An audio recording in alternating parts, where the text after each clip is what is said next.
Oliver Twist Chapter 47. Fatal Consequences. It was nearly 2 hours before daybreak, that time which in the autumn of the year may be truly called the dead of night, when the streets are silent and deserted, when even sounds appear to slumber and profligacy and riot have staggered home to dream. It was at this still and silent hour that Fagin sat watching in his old lair, with face so distorted and pale, and eyes so red and bloodshot, that he looked less like a man than like some hideous phantom moist from the grave, and worried by an evil spirit.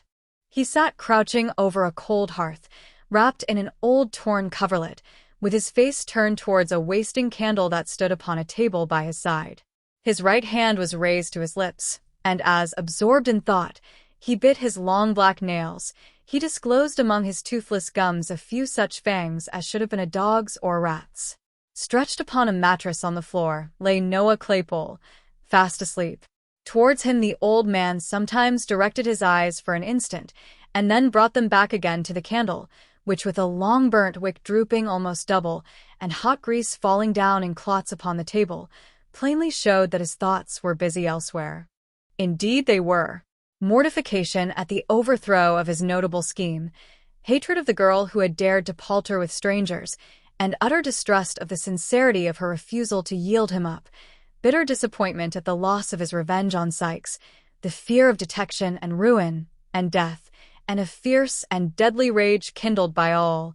These were the passionate considerations which, following close upon each other with rapid and ceaseless whirl, shot through the brain of Fagin, as every evil thought and blackest purpose lay working at his heart. He sat without changing his attitude in the least, or appearing to take the smallest heed of time, until his quick ear seemed to be attracted by a footstep in the street. "At last," he muttered, wiping his dry and fevered mouth. "At last." The bell rang gently as he spoke. He crept upstairs to the door, and presently returned accompanied by a man muffled to the chin, who carried a bundle under one arm. Sitting down and throwing back his outer coat, the man displayed the burly frame of Sikes. "There," he said, laying the bundle on the table. "Take care of that, and do the most you can with it. It's been trouble enough to get. I thought I should have been here 3 hours ago." Fagin laid his hand upon the bundle, and locking it in the cupboard, sat down again without speaking. But he did not take his eyes off the robber for an instant during this action, and now that they sat over against each other, face to face, he looked fixedly at him, with his lips quivering so violently, and his face so altered by the emotions which had mastered him, that the housebreaker involuntarily drew back his chair and surveyed him with a look of real affright. "What now?" cried Sikes.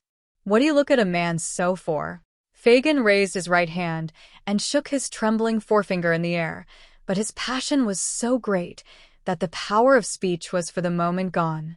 "Damn," said Sikes, feeling in his breast with a look of alarm. "He's gone mad. I must look to myself here." "No, no," rejoined Fagin, finding his voice. You're not the person, Bill. I've no fault to find with you." "Oh, you haven't you?" said Sikes, looking sternly at him, and ostentatiously passing a pistol into a more convenient pocket. "That's lucky for one of us. Which one that is don't matter." "I've got that to tell you, Bill," said Fagin, drawing his chair nearer. "Will make you worse than me." "I," returned the robber with an incredulous air. "Tell away. Look sharp, or Nance will think I'm lost." "Lost?" cried Fagin. "She has pretty well settled that in her own mind already." Sikes looked with an aspect of great perplexity into the Jew's face, and reading no satisfactory explanation of the riddle there, clenched his coat collar in his huge hand and shook him soundly. "Speak, will you?" he said. "Or, if you don't, it shall be for want of breath. Open your mouth and say what you've got to say in plain words. Out with it, you thundering old cur, out with it." "Suppose that lad that's laying there," Fagin began. Sikes turned round to where Noah was sleeping, as if he had not previously observed him. "Well," he said, resuming his former position. "Suppose that lad," pursued Fagin, "was to peach, to blow upon us all, first seeking out the right folks for the purpose, and then having a meeting with them in the street to paint our likenesses, describe every mark that they might know us by, and the crib where we might be most easily taken. Suppose he was to do all this, and besides to blow upon a plan we've all been in, more or less, of his own fancy.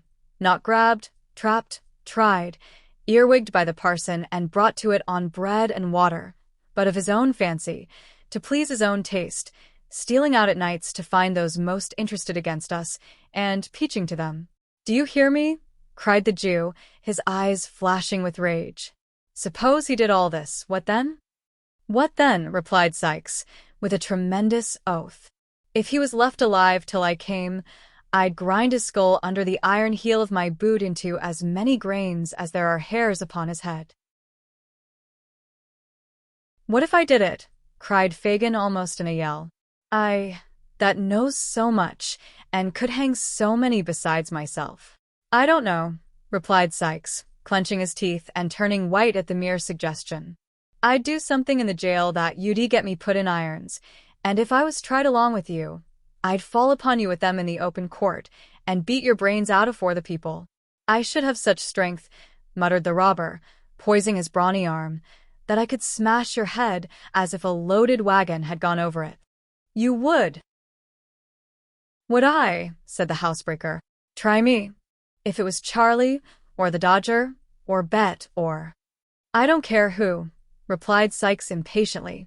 "Whoever it was, I'd serve them the same." Fagin looked hard at the robber, and, motioning him to be silent, stooped over the bed upon the floor and shook the sleeper to rouse him. Sikes leant forward in his chair, looking on with his hands upon his knees, as if wondering much what all this questioning and preparation was to end in. "Bolter, Bolter." "Poor lad," said Fagin, looking up with an expression of devilish anticipation, and speaking slowly and with marked emphasis. "He's tired with watching for her so long. Watching for her, Bill." "What do you mean?" asked Sikes, drawing back. Fagin made no answer, but bending over the sleeper again, hauled him into a sitting posture. When his assumed name had been repeated several times, Noah rubbed his eyes and, giving a heavy yawn, looked sleepily about him. "Tell me that again, once again, just for him to hear," said the Jew, pointing to Sikes as he spoke. "Tell you what?" asked the sleepy Noah, shaking himself pettishly. "That about Nancy," said Fagin, clutching Sikes by the wrist, as if to prevent his leaving the house before he had heard enough. "You followed her?" "Yes." "To London Bridge?" "Yes." "Where she met two people." "So she did." "A gentleman and a lady that she had gone to of her own accord before, who asked her to give up all her pals and monks first, which she did, and to describe him, which she did, and to tell her what house it was that we meet at and go to, which she did, and where it could be best watched from, which she did, and what time the people went there, which she did. She did all this. She told it all, every word, without a threat, without a murmur. She did she not?" cried Fagin, half mad with fury. "All right," replied Noah, scratching his head. "That's just what it was." "What did they say about last Sunday?"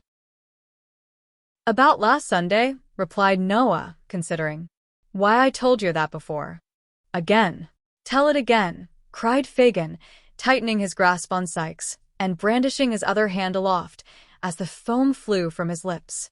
"They asked her," said Noah, who, as he grew more wakeful, seemed to have a dawning perception who Sikes was. "They asked her why she didn't come last Sunday as she promised. She said she couldn't." Why? Tell him that." "Because she was forcibly kept at home by Bill, the man she had told them of before," replied Noah. "What more of him?" cried Fagin. "What more of the man she had told them of before? Tell him that." "Why, that she couldn't very easily get out of doors unless he knew where she was going to," said Noah.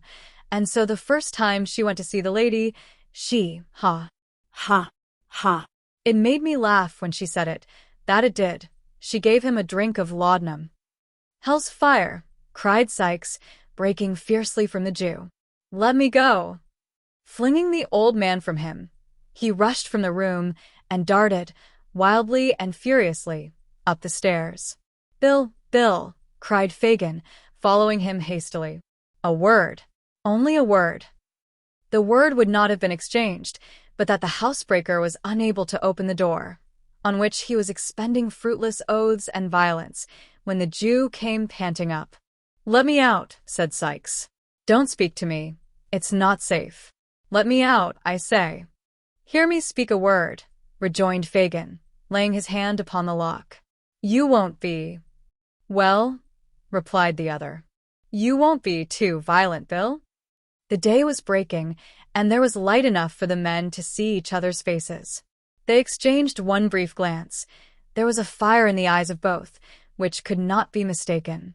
"I mean," said Fagin, showing that he felt all disguise was now useless, "not too violent for safety. Be crafty, Bill, and not too bold." Sikes made no reply, but, pulling open the door, of which Fagin had turned the lock, dashed into the silent streets. Without one pause, or moment's consideration, without once turning his head to the right or left, or raising his eyes to the sky, or lowering them to the ground, but looking straight before him with savage resolution, his teeth so tightly compressed that the strained jaw seemed starting through his skin, the robber held on his headlong course, nor muttered a word, nor relaxed a muscle, until he reached his own door. He opened it softly with a key, strode lightly up the stairs, and entering his own room, double-locked the door, and lifting a heavy table against it, drew back the curtain of the bed. The girl was lying, half-dressed, upon it.